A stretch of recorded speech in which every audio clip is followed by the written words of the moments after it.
Welcome to HD Nation, your guide to the best in HD content and best in home theater gear, no matter what your budget is. I'm Patrick Norton. And I'm Robert Heron. We got cheap stuff, we got expensive stuff, a lot of great stuff coming up in today's show.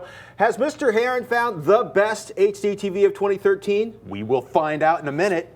Here, but first, we're going to talk about curved screen HD TVs. There are now 2 companies shipping them. Is there any point to having a curved screen HD TV? Well, perhaps if you want the perfect cinema experience for maybe 1, 2, or 3 people, but if you're talking a room full of people, maybe a curved screen is not the way to go. We're talking about OLED TVs. This is organic light-emitting diodes, the thin flat panel technology that emits light directly from the surface, produces inky dark black levels, really brilliant color.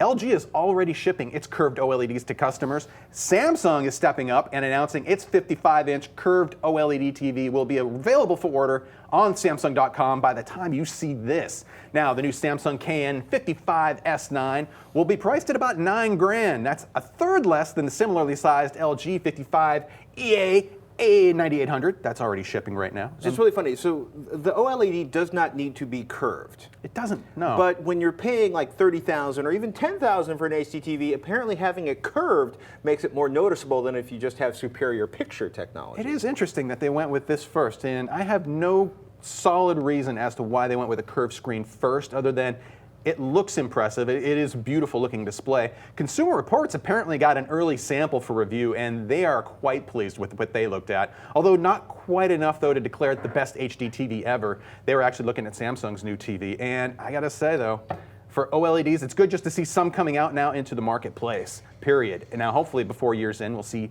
flat TVs shipping soon. Ones that would be suitable for, I don't know, a regular living room, not so much of the pinpoint viewing angles that you're going to get with a curved screen. Not really pinpoint viewing angles so much as the sweet spot for viewing, though, is going to be pretty limited when you have a curved screen like that, because the seating area just is restricted because of that shape. It's funny. It's one thing to have sort of a CinemaScope theater where it's like a 70-foot screen for 1,000 people, but to do this in a living room just seems like we've got to make sure people who want to spend money and need an excuse have an extra excuse to spend the money, because at the high end, I don't think there's a huge gap between OLED performance and LCD performance right now. Oh, I would say in terms of contrast, oh yeah, you're going to get good. You're going to get the best contrast, equivalent to some of the best plasmas right now. But you're talking about real contrast numbers, not the contrast numbers we usually see printed on the box where it's, we're not going to tell you, but we turned the lights off in a room and that was our baseline, while staring what we think was in the direction of the HDTV, and then we turned every single pixel in the screen up to 11,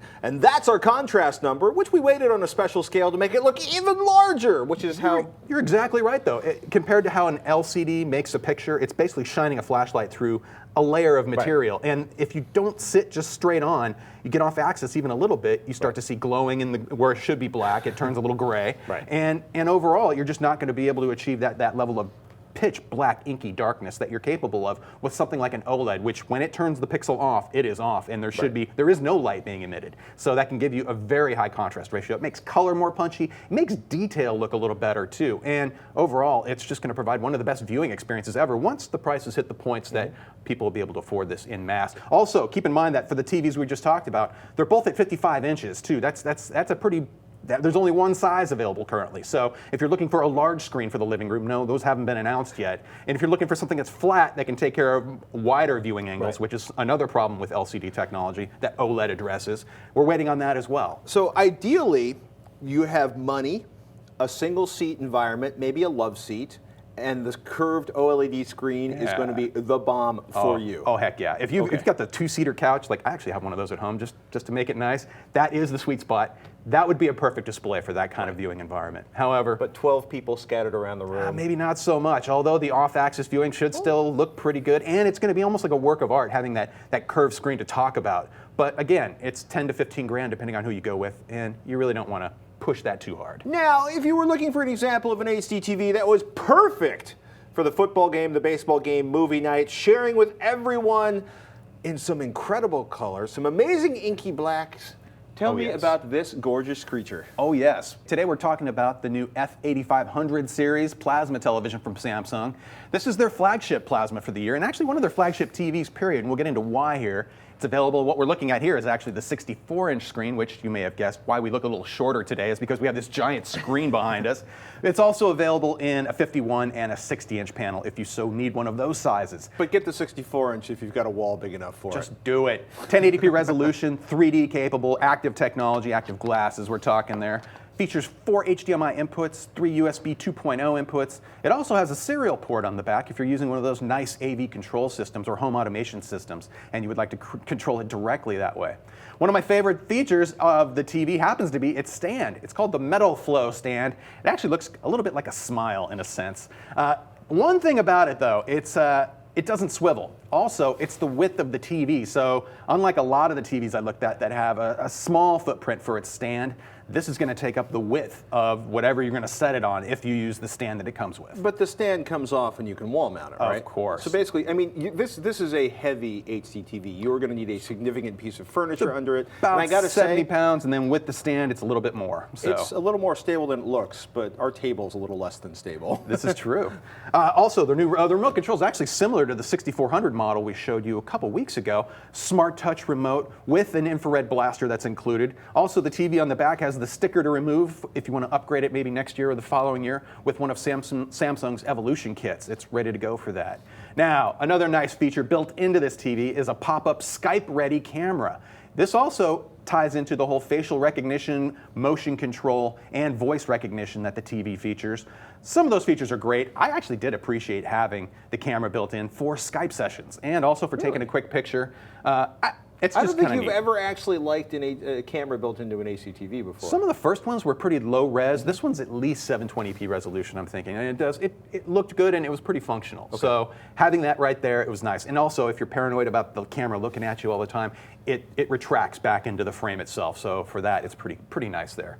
Setup simple on these TVs nowadays. Samsung's got a great guided setup that takes you through about 8 separate steps, including a nice software update at the end. The over-the-air tuner, one of the first things I did was plug in an over-the-air tuner, tune in some stations, and I was watching a ball game in no time. Very good tuner Samsung's using this year on their TVs. Now, using SpectraCal's CalMan video calibration and test software, the F8500's factory-calibrated movie preset is usually the way to go, but in this case, it had an okay grayscale result. It wasn't horrible, but it definitely needed some fine-tuning. Now, note that the worst errors are from about 50% on up, and blue overall was a little too dominant. Now, I performed a basic 2-point calibration, and that cut the average error almost in half, although the levels were a little low overall, as noted in the RGB balance chart in the middle. Now, there are many good HDTVs that feature 10 or 20-point grayscale controls that allow you to achieve a really flat result if they actually work. But in this case, I was able to achieve a very flat response, a beautifully consistent grayscale, as you can note with that line that just tracked right along the 0% mark, right where it should. Now, CalMan's color checker tool revealed decent results post-grayscale calibration. Now, the F8500 also includes color calibration controls that may help flatten out a few of the spikes you see in the color air chart, or in the air chart there on the left. Now, as far as viewing exams go, this is where the fun really kicks in. Over-the-air and Blu-ray video were my main sources of content to look at. The TV has superb contrast that brings out the details in content that are easily overlooked on lesser sets. The Dark Knight's one movie that I'm always using as an example, as it's something I've seen 100 times before. And I really noticed that the F8500 was delivering a more detailed presentation that really brought me into the scenes. Letterboxed bars, as Pat noted, black levels on this TV are dark, and because of that, those letterboxed bars are too dark to even notice. Wow. Also, the TV's, as it treats movie content, especially Blu-rays, at 24 frames per second, it has a Cinema Smooth feature that upconverts that, or basically frame repeats it at 96 hertz. Keeps the film look while giving you a fast frame rate that reduces flicker overall. Excellent overall. And video processing overall was really good, and I do suggest setting the film mode to auto mode 1 as it helped out with the edges of objects that were in motion with interlaced content specifically. Okay. That's something that isn't enabled by default, and there's probably a reason technically they don't do that, but it's a simple enough change. Gamers though, take note, the TV has about 72 milliseconds of lag. That's really going to be too much for competitive or Twitch gaming. If your specific game actually offers a calibration mode, you do want to use that and set it up. There's no game mode for this? There's no way to There reduce was, that? and it went from about 130 down to about 70 or so. Wow. But still, it's not really enough to where I would say this is the TV to go at when you're doing time-sensitive gaming. Think a firmware update might repair that? It could. Or fix that? Or I find that better plasmas overall, though, they have more going on in the background compared to LCD TVs. So your lag rates tend to go up a little bit higher on plasma sets than they do on other TVs. Good to know. Always good. And the F8500 series is one of the more expensive TVs we've looked at this year. But I gotta say, it offers unmatched brightness. This is among the brightest plasma TVs you'll ever see, and it is definitely the brightest one of 2013. As well as delivering inky dark black levels that add to an impressive picture contrast that anyone can appreciate. And while I wasn't blown away by its out-of-the-box picture quality, the F8500's picture controls are effective at fine-tuning its imagery to near perfection. And if you want one of the best looking and performing TVs right now, get your eyes on this set, Samsung's F8500. I wholly recommend it. This or the previous Plasma Champion? Is this the winner? Ooh, just different price categories completely. We looked at the ST-60 from Panasonic. That also required some out-of-the-box fine-tuning to get it up to shape, but it features a very dark black level, good picture contrast. You're not going to get the brightness you're going to get out of this TV. This TV is an exceptionally interesting case in the sense that it's almost LCD-like in terms of the light it can pump out. However, the ST-60 is going to be about half the price of this TV or less. So it's definitely a good value proposition when you're looking at, if I couldn't go for the Samsung and the extra brightness and I can get away, I have a good room that's light controlled, the ST-60 is definitely a place to look because you're still going to get the great black levels, good picture performance, but you're going to save a little money at the same time. We like saving money. Yeah. You know what else we like? New Blu-rays, and quite frankly, we're still struggling from last week. Oblivion looks, sounds amazing. We're just wondering why somebody couldn't give Cruise better lines and maybe a storyline worthy of all that amazing CG. It's like they just went to TV Tropes and grabbed everything under sci-fi. Actually, seriously, look at the TV Tropes analysis of Oblivion. It's an incredible laundry list, an ugly, terrible laundry list of shame and evil. What is not shame and evil is Shane. You want an old school story? The ever so awesome 1953 movie Shane is now on Blu-ray. Blu-ray.com says the transfer is gorgeous, shot in Technicolor, restored in the 90s, as Roger Ebert details in his essay on Shane and great films. There is a lot going on here. It is an amazing story. Fans of the 80s and leg warmers and really improbable plot lines can rejoice. Flashdance is now on Blu-ray. I have no measurable interest in reliving it, not to take anything away from Jennifer Beals' most excellent effort bringing Alec Owens to life. Welding, speakers, or MTV video-inspired exotic dancing aside. But while we're talking 80s, it was a weird movie. I saw a trailer from it, and now it's even weirder than it was then, and it was weird then. I'll take Oblivion instead. Yeah. You know, it's kind of funny. Apparently it looks great. What I really want to see is the Presidio. Sean Connery's best fight scene ever. He just uses his thumb. Meg Ryan, Mark Harmon, in San Francisco before the money came and drove the cool out. I'm stoked to see it again, and I've ordered it. I just hope it looks really, really good. Cool. Yeah. You know what else is cool? HBO just released Girls, the complete second season on Blu-ray, which should look outstanding. And there's a special nearly 35th anniversary edition of the Muppet movie. We don't have it in-house yet, and I can't wait to spring it on the boys. Sadly, according to Blu-ray.com, the special edition has a weak soundtrack and is even weaker on the extras. Video looks good, though. And to roll out on a more upbeat note, if you has Netflix, like Robert and I do, check out Orange is the New Black. Genji Kohan, the most excellent brains that brought weeds to life, is taking you to prison. Also, I promised to finally start watching Breaking Bad again. I kind of got distracted with Coppers, Elementary, and the ever-so-camp Grimm. It's good. Awesome. It's good stuff. I like that list. So much good television right now. We got a question from Matthew. Actually, do you want to read this one while I grab something? Sure, I will. Hey, Matthew writes in with a question about bottom budget speakers. He writes, hey, I'm sure you guys have talked about affordable home theater speakers. Could you send me the link? I can't stand hanging out. Hey, what the heck? I can't stand hanging out in my buddy's apartment because the horrible sounding built-in rear-facing speakers on his HDTV. I'm physically disabled, part-time dishwasher at Milwaukee's Smoked Barbecue, and I already bought the guy an HD antenna, so I definitely do not want to shell out extra money for something that sounds good.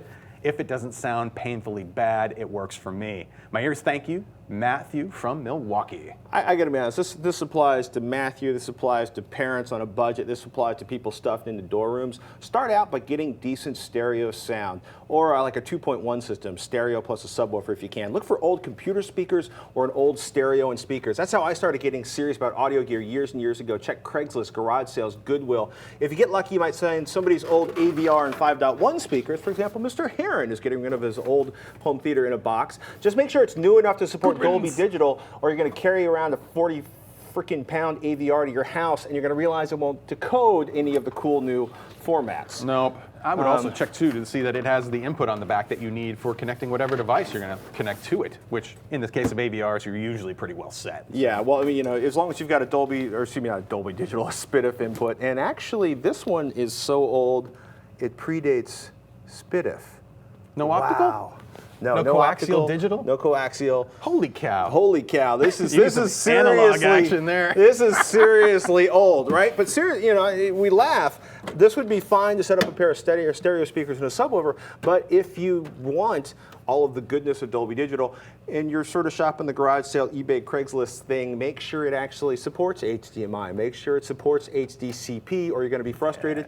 That said, you know, these 20-year-old paradigms still sound amazing, and that, with an amp like this, will do an amazing job compared, like just stereo over the speakers in a TV, even a freaking $3,000 HDTV, a decent set of external speakers you bought for $100 off of Craigslist will kick its ass. Totally, and I've used computer speakers as well for a TV that had a blown speaker in it, so that's always an option.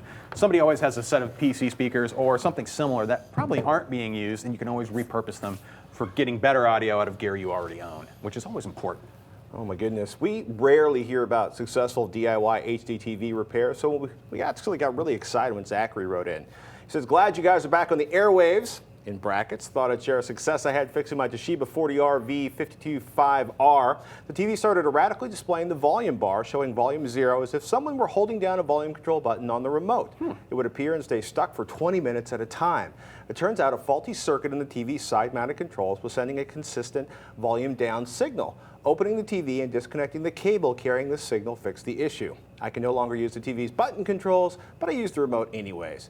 Here's the page that helped me identify the issue. I've been very happy with this set and hope to get many more years out of it, and it's up on the forums Toshiba.com website, and that was signed Zach in Florida. That's great work fixing that, and it's clever that you narrowed it down to probably the control on the TV itself that was going haywire, and by simply disconnecting that set of buttons on the TV, it got rid of your problem, although you still have to use the remote now, and don't lose that, or otherwise you go universal. You know, if you have a broken HDTV and it is out of warranty and it's not like a broken screen, we get a lot of questions like, you know, my son threw a football through the screen of my HDTV, my daughter had a party, my HDTV is broken. And if it's the screen's broken, you're probably SOL, because finding the replacement glass, not like a physical glass covering, but the actual panel itself, is impossible. It's just probably not going to happen. But for a lot of other stuff, search the model, search the specific model string. You might find out it's a really common thing somebody else has figured out a fix for. It could be a capacitor, it could be wiring, it could be power supply issues. And it's always nice to save yourself a whole bunch of money, and you get the satisfaction of having repaired it yourself. Always check YouTube as well. There's another infinite source of repair, fix it, and how-to for most electronics nowadays. So. Hey, and that last week we showed a bunch of viewer emails that basically shared your experiences with over-the-air antennas. Here's one more, an interesting report on rooftop over-the-air antennas from Bruce in Memphis, and he writes, hey, a couple of winters ago, having vowed to never pay another penny to a cable provider, I bought the big rooftop antenna from Radio Shack and risked life and limb strapping it to the chimney. And the line is plugged directly into the old cable splitter on the outside wall, so it feeds all 3 TVs that were formerly fed by cable. Cool. Based on recommendations from antennaweb.org, the antenna is oriented to gather as many local signals as possible. Since I live in the middle of a sizable metropolitan area, there are no shortage of signals, and at first it worked well enough, but as winter gave way to spring, the reception for a couple of channels started fading badly. After climbing back up on the roof, I realized that the antenna was pointed directly into a broad, tall stand of oak trees, which were now quite full of leaves. If you've ever flown into Memphis, you know that it's basically a forest interspersed with streets and buildings. Sure enough, last winter the situation improved, and from late spring through the summer, it worsened again. So there is no doubt that the trees are the problem. Damn trees. 2 funny things. It's not always the same channels that have problems. They tend to slowly morph over time. For the longest time, it was 2 certain channels that degraded. Then one of those got better while a third got worse, and so on. While playing around with the TiVo setup, I temporarily rigged up a cheapo, flimsy plastic wine guard antenna on just one TV and found that it worked very well overall, and much better on the channels that get fuzzy signals from the rooftop antenna. It literally hangs down the side of the entertainment center and drags on the floor. While I do miss certain programs, between the over-the-air programming, TiVo and Netflix, we still watch too much TV. Our DSL service is weak and spotty, so we can't use Hulu Plus. But again, we do okay, and most importantly, the cable weasels aren't getting any of my money. Signed, Bruce in Memphis, Tennessee. One, that is so awesome. That's Two, pretty cool. you may want to, if you have a specific channel that's utterly important, if you're setting up like over the air, you may want to either A, wait till summer to set up your antenna, or B, think about alternate ideas. It's funny because like I'm sitting there like, why would it change and morph? I'm like, oh, so first there's the buds, then the leaves get bigger, then they get heavy, then they start to drop with the acorn. So I can totally see things shifting and More blocking water different blocking. antennas. That's a really crazy. Maybe wow. I wonder if it like as it gets later in the season and things dry up, if it blocks it less. I would think so. That would be pretty That would be crazy. my guess. Oh my goodness. Hey, before we go, we want to invite you to our Google Hangout next Thursday, August 22nd, 2 p.m. Pacific. Robert, Veronica, and I will be answering your questions live. You can start submitting questions now to the event page. Make sure to join the chat when we go live. We'll put a link to that page in the show notes for this episode. That's it for this episode of HD Nation. Please subscribe at revision3.com/HDNation and leave a comment and tell us what you think. That's right, and please post any comments, questions, or suggestions right down below. And until next time, thank you for watching.